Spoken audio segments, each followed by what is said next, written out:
আসসালামু আলাইকুম। আমি লিপি আহমেদ বলছি সৌদি আরব থেকে। তো আজকে আপনাদের সাথে কয়েকটা কথা বলবো আমি, যেটা হচ্ছে হয়তো অনেকের কাছে খারাপ লাগতে পারে, আমি জানি না। আর আমি পরোয়াও করি না কার কাছে খারাপ লাগবে কার কাছে ভালো লাগবে, সেটা আমার কিছু আসে যায় না। কারণ মানুষের ভালো লাগার জন্য কথা বলতে গেলে সেটা আবার আমার ভালো লাগবে না।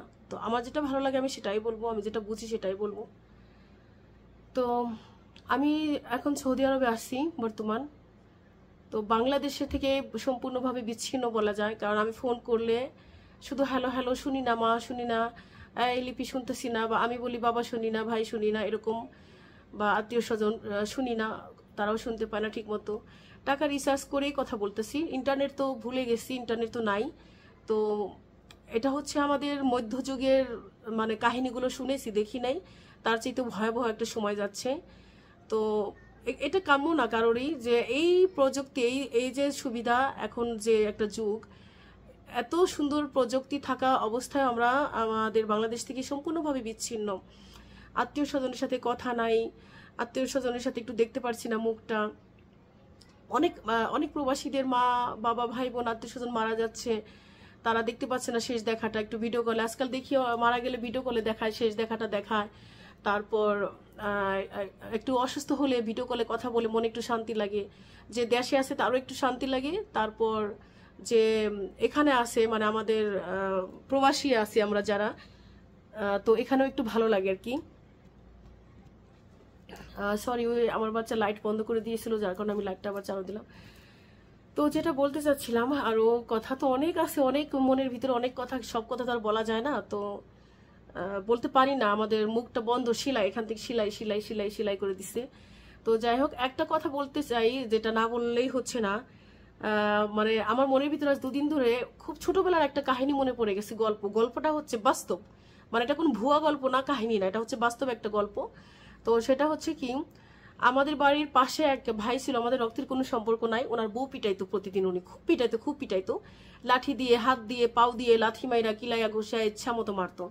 তো মাঝে মাঝে দেখতাম আমার মা দৌড়ে, যে অনেকে আসতো না, কেউ আসতো না হয়তো ফিরাইতে, আমি দেখিনি যে তাদের বাড়ি কেউ ফিরাইতে আসছে, কখনো আসে নাই। তো আশেপাশের লোকজন যখন আসতো, উনি তাদেরকে বলতো সবাইকে ধরে পিটাবো আমাকে কিছু বললে। তো আমার মা এই ভয়গুলো না পাওয়া যায়, লাঠিটা হাতে কাইরে নিয়ে তাকে 2-4টা দিত, এরকম দেখছি মাঝে মাঝে। তো উনি কি করতো, সেই জন্য ঘরের ভিতরে টাইনা হেসড়ে নিয়ে দরজাটা আটকাই দিয়ে তারপর বউ পিটাইতো, যাতে কেউ আসতেও পারে না, দেখতেও পারে না, শুনতেও পারে না, কি হচ্ছে না হচ্ছে ভিতরে দেখতে বুঝতেও পারে না। আর বাইরে থেকে বলতেও পারবে না, কোনো প্রমাণও দিতে পারবে না কাউকে, যে ওমকে বউ পিটাইতেছে, হ্যাঁ কি হইতেছে ভিতরে কেউ জানে না। তো এই বিভিন্ন মানে একটু দূরে, যেমন উত্তর পশ্চিম, সরি উত্তর দক্ষিণ পূর্ব পশ্চিম একটা পাড়া থাকে না, ওই পাড়া ওই পাড়া।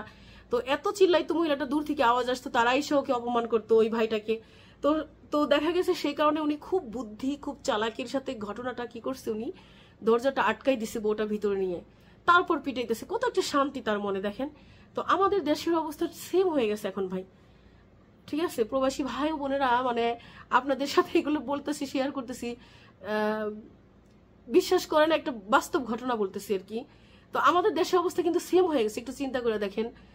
মানে আমরা বাইরে থেকে যারা প্রবাসী আছি আওয়াজ দিতেছি, আমরা রেমিটেন্স পাঠাবো না, আমরা এটা করব না, ওটা করব না, আমরা ছাত্রদের পক্ষে কথা বলতেছি। আমি দেখতেছি 99% পোস্ট, কমেন্ট, মন্তব্য, মানে মতামত, সেটা হচ্ছে ছাত্রদের পক্ষে। এখানে এমপি, জামাত, শিবির টিবির এগুলো কিচ্ছু না, বা আওয়ামী লীগ এগুলো কিচ্ছু না। জাস্ট ছাত্রদেরকে নিয়ে কথা হচ্ছে, জাস্ট ছাত্রদেরকে নিয়েই আন্দোলন হচ্ছে। ছাত্রদেরকে যেটা মানে ছাত্ররা কি চাচ্ছে, তারা চাচ্ছে কোটা সংস্করণ, তাই না? তো সেটা নিয়েই কথা হচ্ছে। তার মধ্যেও এইটুকু মানে এইটুকু দাবি তারা করতে পারবে না, বাইরের লোক তাদের সাপোর্ট করতে পারবে না, বন্ধ করে দিচ্ছে ইন্টারনেট। সেম ওই যে আমার ছোটবেলার যে ঘটনা, ওইটার সাথে মিলে গেল, যে দরজা জানলা বন্ধ করে এখন যা খুশি তাই হবে, ভিতরে কেউ জানবেও না, দেখবেও না, বলবেও না, আওয়াজ তুলবে না, কেউ কারোর সাথে শেয়ার করতে পারবে না, কি হচ্ছে না হচ্ছে বলতেও পারবে না, জানতেও পারবে না। তো এরকম হয়ে গেল বিষয়টা। হ্যাঁ, তো আসলে সেম, সেম টু সেম, একদম সেম। তো এখন কে কি বলবে না বলবে এত কিছু ভাবি না, আবার ভাবতেও হয়, যেহেতু যাক, আর কিছু বলবো না এখন। কথা বেশি বলে অনেক কিছু বের হয়ে যাবে আমার ভিতরে কথাগুলো। যে যে দেখছেন চুলাতে পানি দিলে যে খল বলায় বলক পড়ে, এরকম বলক পড়তেছে ভিতরে, এগুলো নাই বললাম। তো এই যে দেশে আবার, হ্যাঁ, আবার অনেকে আছে চামচাগিরি আনলিমিটেড, বলে কি পোস্ট করতেছে, অনেকেই কমেন্ট করতেছে, এই তো বাড়িতে কথা বললাম, খুব সুন্দর আওয়াজ আসছে, খুব সুন্দরভাবে কথা বলছি, তারাও শুনছে আমিও শুনছি। এইগুলো যারা বলে তাদের মুখে মনটা চাইতেছে যে কি, যা মন চাইতেছে, মানে মনটা চাইতেছে ওইটাই করি, কিন্তু পারতেছি না। তো যাই হোক,